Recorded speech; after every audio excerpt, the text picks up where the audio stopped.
So, hi guys. So, naade ko karon sa Toyota Lapu-Lapu. Mag-video na pud ta kay lagi. Kasi nahimo na tag-vlogger ani pohon. So, sanay na akong buhok. So, na ako sa showroom. Kita ninyo ang showroom. So, karon i-tour ta mo sa mga lain-lain mga sakyanan. So, siya. So karon guys, kumangutana mo kung unsay angay buhaton para mag-apply tag maka-apply tag sakyanan tag. Unsay angay buhaton ma'am para maka-apply og sakyanan? Ma'am, unsa ano mo pagkuha og sakyanan nga gamay man kay income? Ma'am, wala para mi valid IDs ma'am. Unsa may angay na buhaton ma'am? Sa pamay laing mga question ninyo.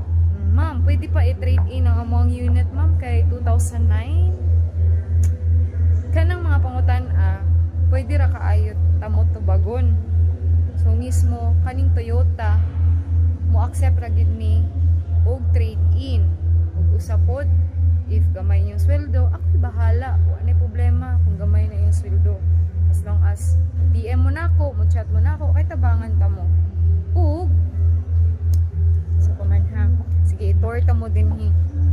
So, karon nag-open man ako ano. So, naaday ni bagong Toyota unit, which is nag-launch lang ni siya December. I think it's December to last year. So, karon na mi Vios Active Hybrid. So, mao ni amo ang Vios. Pakita ta mo ha.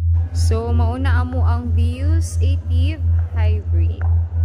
So, mura na siya Vios nga style guys, pero nindot iyahang feature.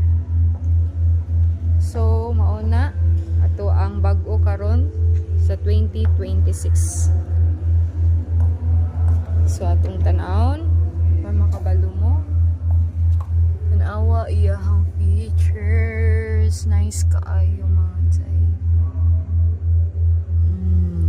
Tanawa iyahang kuan, lingkuranan.